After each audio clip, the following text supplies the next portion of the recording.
पितरांच्या नावाने काहीही दिले तरी ते त्यांना प्राप्त होते. पिंडदान त्यांना त्यांच्या योनीनुसार खाद्यांच्या अथवा पेयाच्या रूपाने मिळते.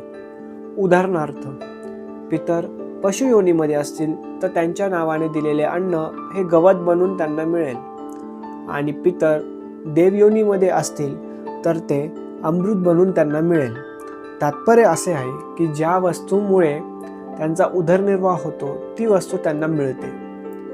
ज्याप्रमाणे भारतामधून अमेरिकेतील एखाद्या व्यक्तीला मनी ऑर्डरद्वारे रुपये पाठविले तर ते अमेरिकेत डॉलर बनून मिळतील, त्याप्रमाणे आपण पितरांच्या नावाने जे पिंडदान करतो, दान पुण्य करतो, ते पितर ज्या योनीमध्ये असतील त्यानुसार खाद्य अथवा पेयाच्या रूपाने पितरांना मिळते.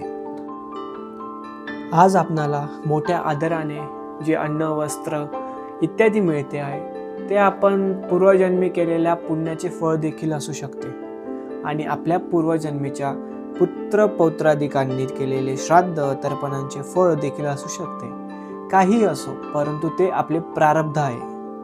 आता ज्याप्रमाणे एखाद्या व्यक्तीने बँकमध्ये 1,00,000 रुपये जमा केले आहेत, त्यापैकी काही रुपये स्वतःच्या नावाने आणि काही पत्नीच्या नावाने आणि काही पुत्राच्या नावाने खात्यावर जमा केले आहेत, तर तो व्यक्ती स्वतःच्या खात्यामध्ये जमा असलेली रक्कमच काढू शकतो. पत्नीच्या अथवा पुत्राच्या नावाने जमा असलेली रक्कम त्याला काढता येणार नाही. ती रक्कम तर त्याच्या पत्नीला आणि पुत्रालाच मिळणार. त्याप्रमाणे पितरांच्या नावाने जे पिंडदान केले जाते ते पितरांनाच मिळते, आपणाला मिळणार नाही.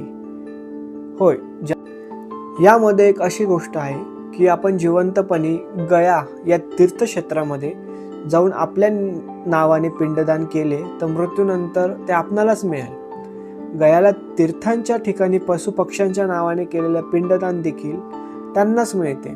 एक सत्वपुरुषाचे आपल्या गायीवर फार प्रेम होते. ती गाय मृत्यू पावल्यानंतर त्याला स्वप्नामध्ये अत्यंत दुःखी असलेली दिसत असे. त्याने गयाला तीर्थाच्या ठिकाणी जाऊन त्या गायीच्या नावाने पिंडदान केले. त्यामुळे नंतर तीच गाय त्याला स्वप्नामध्ये अत्यंत प्रसन्न असलेली दिसू लागली. जसे आपल्याजवळ स्वतः कमवलेल्या तसेच वडील, आजोबा, पणजोबा इत्यादी पूर्वजांनी कमवलेले धन असते, तेव्हा आपण स्वतः कमवलेल्या धनावर आपला जेवढा अधिकार असतो तेवढा अधिकार पूर्वजांनी कमवलेल्या धनावर नसतो. परंपरेनुसार वडील आजोबांच्या धनावर आपल्या पुत्र पौत्रांचा अधिकार असतो. अशा प्रकारे पितरांना वंश परंपरेनुसार पुत्र पौत्रांनी केलेले पिंडदानच मिळते. एक पितृलोक देखील आहे, परंतु